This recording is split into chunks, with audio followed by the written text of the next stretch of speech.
Welcome to another episode of What's Working in E-Commerce. My name is Egan. I'm the owner of Caravan Digital.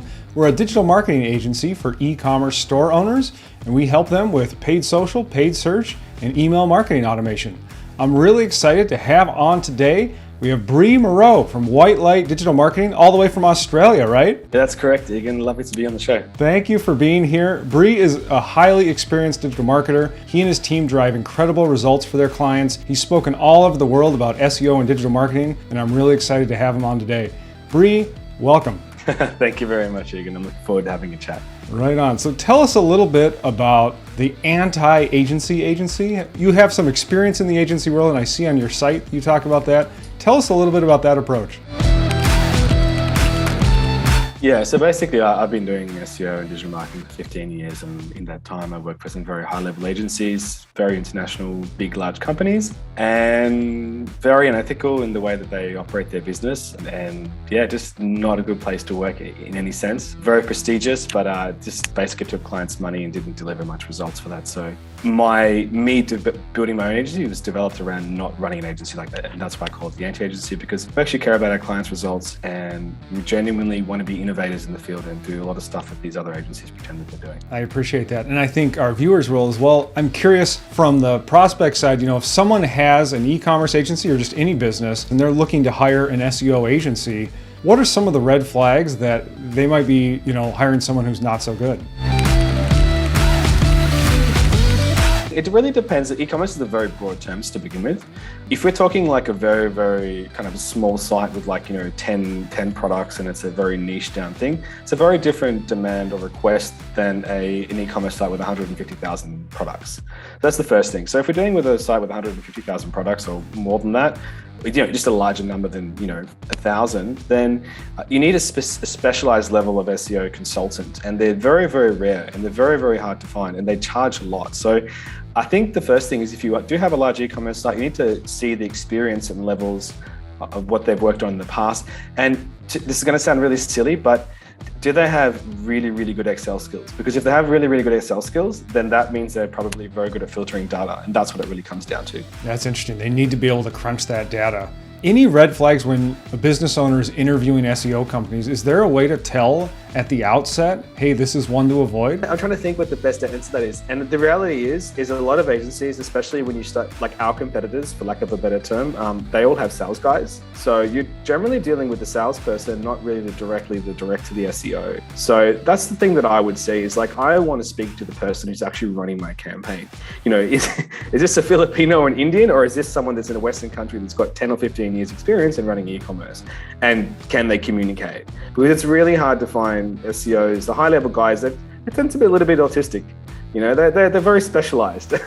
So you want to make sure they can communicate as well. So I would be asking to speak with the SEO and see what their strategy is. And it's within reason to us to have an hour conversation with the high-level SEO about what you're doing, especially if you're going to commit quite a significant amount of money towards your campaigns. And in saying that, anything that's less than $1,000 a month for SEO, it's just going to be fake. It's going to be Filipino outsourced kind of stuff. When you need to start looking at $2,000 to $2,500 minimum. And in saying that, the problem that you have is a lot of companies out there just take a lot of money from you and don't really deliver. So it's really hard to find that kind of value from the amount you're putting in. So you really need to look at the amount of hours that they're spending too. If you're paying for $3,000 a month, how much work are you getting? What are the deliverables? For us, everything's transparent. We itemize it down to the hour. So we sit there and say, this is your keyword research, it's 5 hours. This is your, backlink is this amount of hours per backlink. This is content. So we break it down. So look for the transparency here. Don't look for a company. It's yeah, we're going to promise you the moon. You pay us $5,000 a month, and and then 3 to 6 months later, you're like, hey, what happened? That's pretty interesting. It sounds like, ask who's going to be on my account. Is it someone experienced, or is it a lower level virtual assistant? And then I'm kind of intuiting as well that it's totally fair to ask for recommendations and referrals too, or references rather, of, hey, who else have you worked with? What do they say about working with you? To be honest with you, we get this a lot, especially with the kind of more sophisticated clients that in the same networks that we're in. And it's really easy to fudge a referral and reference. And I personally, I get a little bit annoyed when I get asked for them because I find that those people tend to be looking for reasons not to work with us. If I can't wow you with our strategy and our sophistication just from the level of clarity and what we're doing, then you're probably not sold on us in any way, if that makes any sense. Because when we go into an SEO strategy meeting and show the client what we're going to do, if they can't understand the level that they're getting in that call, then it already, for me, that's a bit of a red flag. And I know that's it's like a common thing to ask for referrals, but there's only so many clients that are willing to give you referrals, and they kind of get a bit tired of giving referrals and jumping on calls with potential clients too. And then you have the thing where you give someone a referral that's like, you've made them, more than $1 million in revenue, extra revenue in a year. Like you've hit them the homest of home runs, and you have them as an e-commerce as well, and you have them as a referral. And then the potential client jumps on a call with your referral, and then they still don't use you, but that referral was like only praising gold. You know what I mean? So it's a bit of a funny one there. And obviously you can doctor. You can have, one or two great referrals, and then everyone else you treat really poorly, and so it's not really there as well. But yeah, that's just my personal thing as an agency. So be skeptical on references, but it sounds like don't just talk to the sales guy, talk to the SEO, talk to the person who's going to be on your account, huh? Exactly, that's what really matters here. Because at the same time, they might be giving a referral for someone who actually didn't work on your account. Brie, tell us a little bit about what you guys are doing for link building. That's always the hardest part of SEO, and I know you're really an expert at it. Yeah, so what we're doing is very, very different. So what happened in June of this year, there was a Google link spam update, and everyone's been doing backlink building for pretty much since 2011. Everyone's been doing guest posting, and guest posting is you just put a guest post on another website's blog, and it's basically a guest post, and you write an article, and then you get a backlink from them to your main page. And Google has been kind of like across this practice for quite a while now.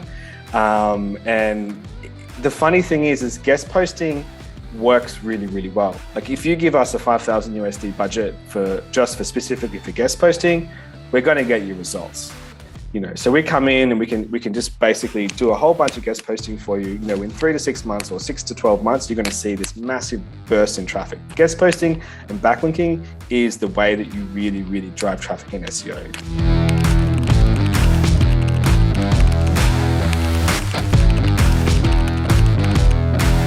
Content and all these other little hacks, it only works for a little bit, but realistically, because if you've got 100 sites with the same amount of similar content, the only thing that separates those 100 sites is the amount of backlinks that you buy or kind of produce, for lack of a better term.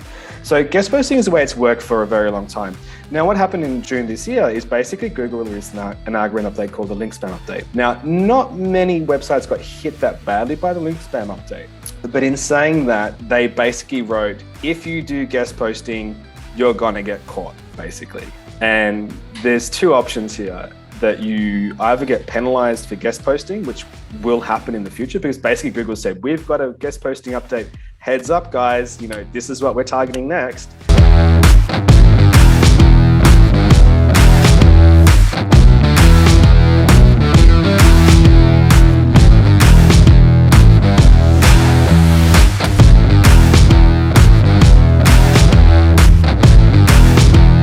And everyone's doing it, and so they're basically targeting guest posting. And the first thing is either you keep guest posting and keep it going, or you put a sponsored tag on your guest post, which means your guest post is basically no follow. It's like an affiliate tag.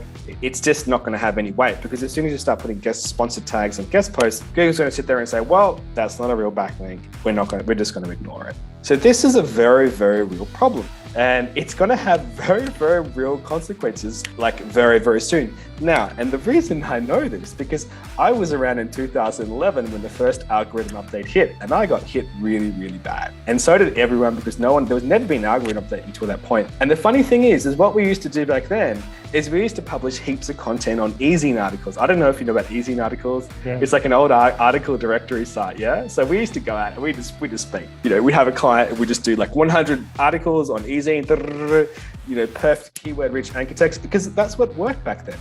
And so this is exactly the same thing. You're basically finding a website to put your article on and put the backlink on it. It's the same thing, just 10 years later. And Google's given you this whole thing saying the writing's on the wall, stop doing this because we're going to come after you. And I've been through, it's like going through a GFC. I've already been through a GFC. And it's the same thing. Can you tell the viewers about what that is? Oh, sorry, global financial crisis. Sorry, I've already been through, I've already been through one. I did the 2007, 2008 one, lost a lot of money, so I'm just hesitant now. So it's the same process, So I think once you've been through one, you know what's going on. And the fact that they've really said link spam update, they haven't really hit everyone yet, but the point of the matter is, it's just so obvious. So and I'm going to be transparent with you. Like, we build high quality links and we put a lot of work into what we do. Now, the thing is that of all the links that we build for all of our clients, none of them, or very small, probably less than 5% of them, actually get any real traffic. So we go and we build website, and I can show you work we've done for clients, and they just go boom. They really hit it and they get those massive results. But we're putting, because we have a website with a high DA, right? We find a website that has, let's just say it's about it's a cruise website. We find it's a cruise liner is an example of a client of ours, and we find a travel website to put a link on with a high DA. We put a guest post on there about, where to do cruising for and da. Then they get a backlink, and we do this, progressively. We build many backlinks a month, and we get those results, and they go up, and they're high quality sites. But the reality is that page that you're building is just an orphan page on a website. No one ever sees that page. It's not it's not on the home page. It's not anywhere relevant. And basically, these guys are selling backlinks that way. So some providers that we know that if you buy, and you can buy backlinks from providers too.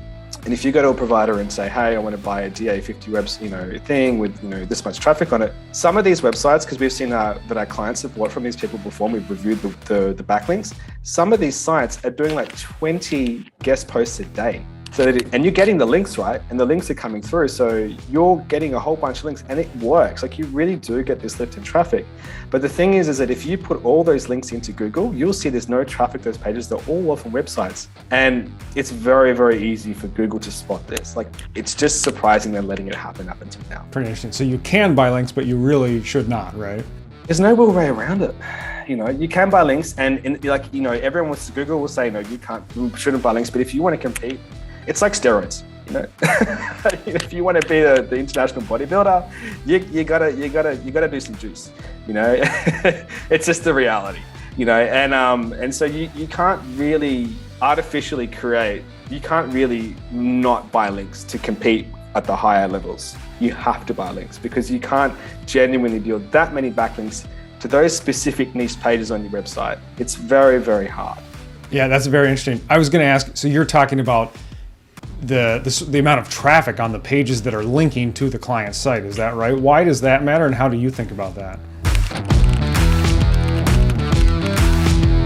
Yeah, so this is the thing. So I ask anyone out there in the audience, if you're buying backlinks right now, I would just say, grab all the backlinks. You'll get your company or whatever to send you a list, an Excel spreadsheet of all the backlinks that you've bought, put them into Ahrefs, or into a tool that can tell you how much traffic that page has. Hand on my heart, I guarantee you 95% of them will have zero traffic, because they just don't. And I'm telling you that this strategy works today because we use this strategy like everyone else, and we get the results from it. But the fact that Google has said that they're targeting link guest posts specifically, and they're doing an update around it, it's basically the writings on the wall. I see. So Google knows there's no real traffic from this page. It's just a guest post backlink. It's only a matter of time. These links won't contribute to SEO. Exactly, because there's no value. The whole thing about a backlink is it needs to provide value. You're supposed to be on a website page, you look at it, and there's a link to something else. Like, hey, this is similar to what you're looking for, and it provides you user value. All guest posts are is a repository of backlinks on a website that no one ever visits. No one visits those pages ever. There's no value there. It's very, very easy for Google to see all those pages and say, no one's visiting them. They're not linked to any other pages. There's no links from the home page to these things. You think your guest post is the only guest post on that article? I can tell you there's probably thousands. There's a website with 5 pages and they're selling guest posts. Got 5 or 6 pages that are the kind of cool ones, or a news site, and there's like 20 pages there. I can tell you that there's hundreds of guest post pages in the back end. So you're being proactive. You're looking ahead and saying the writing's on the wall. your SEO is going to take a hit unless we change our link building approach. Is that right? Yeah, exactly. That's the point. So basically what's happened is since June 2016, sorry, June 2000 and now 21. Basically we've just said, hey, okay, this is serious. This is going to happen. I don't know when it's going to happen. I can't tell whether it's tomorrow, in 3 years, or in 3 months, but it's going to happen. And I know because I've been through this before enough times. And basically we've gone, cool, we need to change what we're doing and how we do it so that we make sure that our clients don't get penalized. And so, we basically come up with a system. We don't know anyone else is doing the system. We've just kind of created it. It's not complicated, or we haven't really reinvented anything or anything like that. But at the end of the day, this is our new system that we're using to work with our clients. Can you show us how to find the difference between a good link and a bad link in the future, and also tell us a little bit about how you do this? Certainly.